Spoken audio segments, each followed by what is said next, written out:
Hey there, hey friends. I hope you are ready.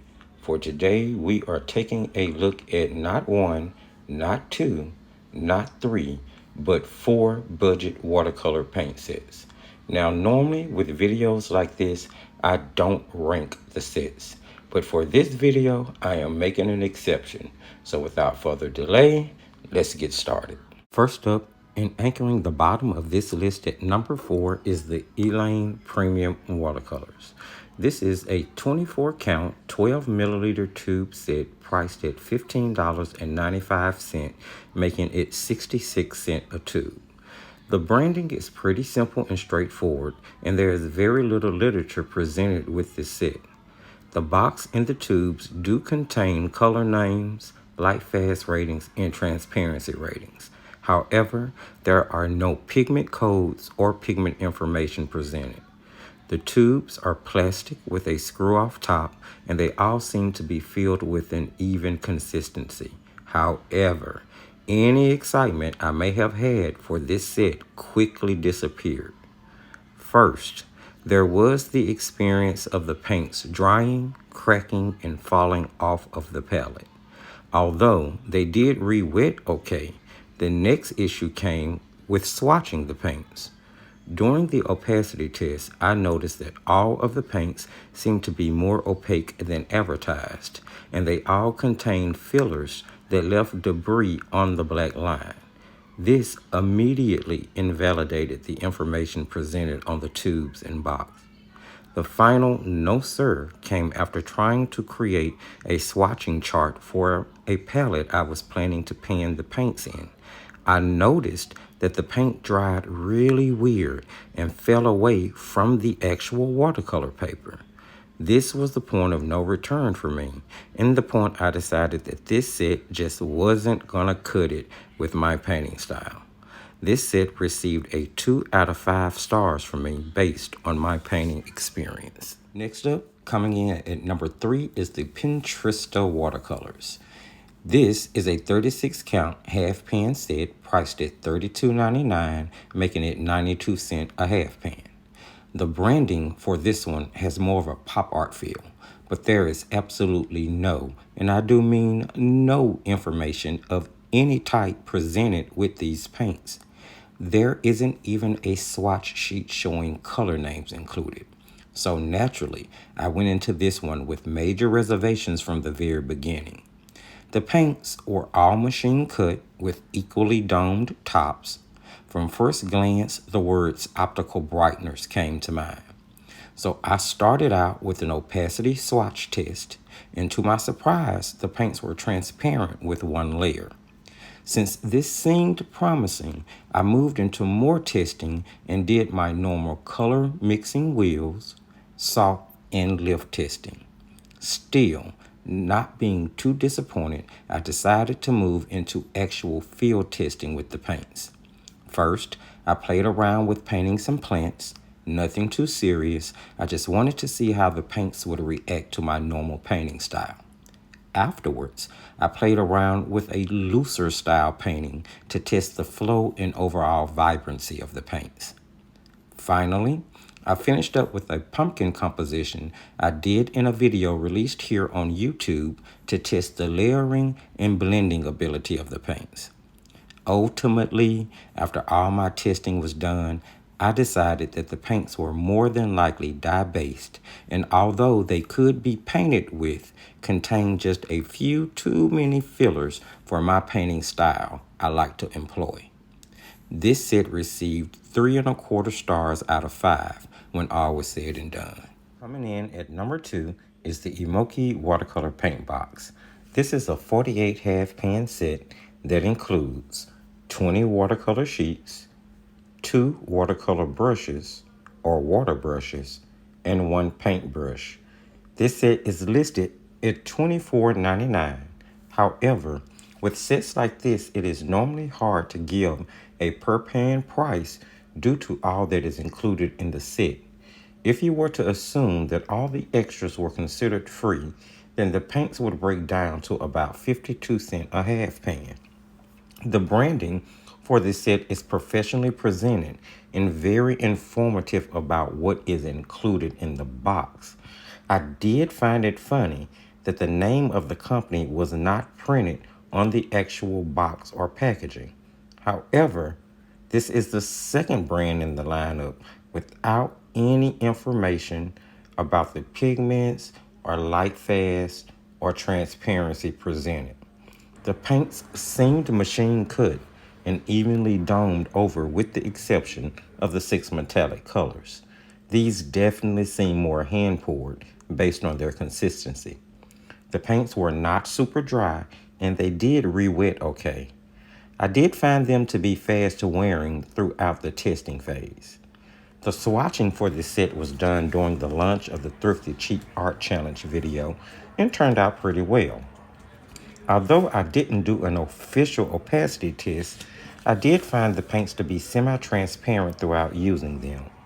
I moved into further testing, doing color mixing, a salt test, and a lift test. For what it is worth, all the tests went off well, and the paint seemingly contains less fillers than the two previous sets we have looked at. I only performed one field test with the paints, and at that point, I felt like I had a pretty good idea of what I thought of the paints.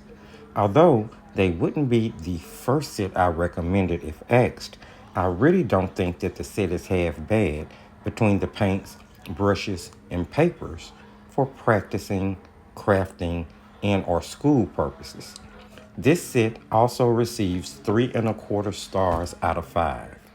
The only outranked the Trista set because of the extra supplies included with the paints at an overall cheaper price. Finally, friends, we have the palette in our number one spot. This is the one brand of the four that I believe gives you the best bang for your buck. This is the Night Pro Watercolor Paint Set, a 50 molded tray set that comes with 25 sheets of 140-pound watercolor paper, 8 synthetic squirrel brushes, 1 mixing tray, a water brush, a nylon brush, a pencil, a sharpener, a eraser, a swatch sheet, 2 sponges, and a carrying bag. Like the previous set, there are so many extras included that finding the cost of the paints are a bit complicated. The set is priced at $18.99, and if you assume all the extras are free, it would make the paint 37 cents a pan.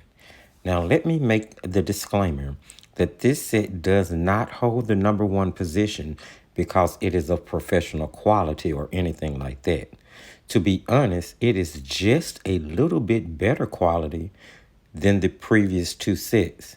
What excels this set into the number one spot is what we get overall for the super economical price. The branding for this set is simple but effective, and the branding carries across all the products in the set. There is no pigment, light fast, or transparency information, but the set does include color names on the swatch sheet as well as the back of the actual palette. A lot of the extras are standard items that one might not find useful, like the pencil, sharpener, eraser, or water brush, unless you are an extreme beginner. The carrying bag is of decent quality, and I found it sturdy and well made.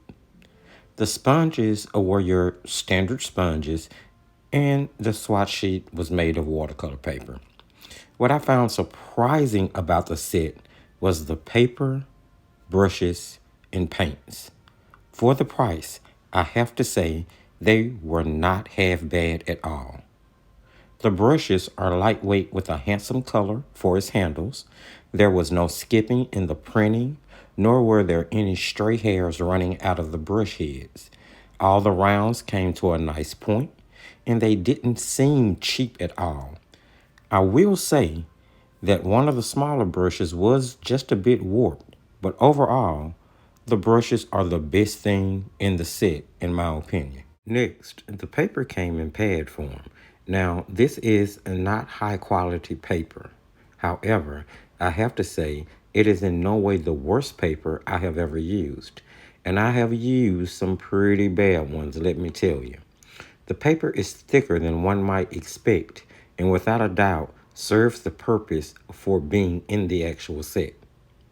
The paints are machine cut and glued into a molded tray that we'll remove from the palette. The pellets are pretty bright, so they definitely contain brighteners, and pretty much each one of them has a white mixed into the color. They re-wet pretty well, and I didn't see any of them wearing down too quickly.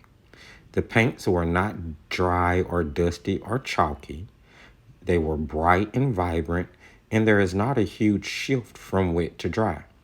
Now, the metallics are definitely throwaway colors, and I did find them to be not so shiny. The neons are colors that if you're a person who likes neons, then you will enjoy painting with them. The paints swatched out okay. They remain bright, but at this point, you could start to see the fillers, which left the paints more opaque than transparent. I followed that up with color wheel, salt test, and lifting. The colors mixed pretty well. I didn't find them mixing to make mud quickly, and I was able to get recognizable secondary colors. I was also able to mix a warm and cool neutral using the ultramarine, burnt sienna, and ultramarine burnt umber combinations. The sea salt test reaction was a little weak. However, I think I may have had something, or this may have had something to do with the paper. I noticed the same thing in the last set, and the paper from that set is remarkably close to the paper from this set. For the lifting, the paints actually lifted pretty well for paints that I was pretty sure at this point contained way more dyes and pigments. I did a few compositions with the set to test it out. Both of them I plan to use as card fronts for Christmas cards this Christmas season. The bells you can find as a demo here on the channel. Both paintings actually went pretty well, and I found myself having fun painting. The paints flowed surprisingly well on the paper, and I didn't find it hard to blend them. What I like most about these paints is that they allowed me to layer well despite being a set that I am sure is economically produced. This set received 3.5 out of 5 stars, barely scraping by to make the #1 spot. With all said and done, friends, none of these really just blew my socks off. And you can bet your paintbrushes and sponges I learned a lot about what I don't want out of a paint. With that said, if I had to pick a winner, then the Nike Pro watercolor paint set would stand out in the crowd. Although it might not be the very first set that came to mind with a recommendation, I would suggest it before any of the other 3. Let me know what you think, friends. Did you find this helpful? What has been your experience if you have used any of these brands? Please share. The community would love to know. If you like this video, be sure to check out this playlist and remember to just keep creating.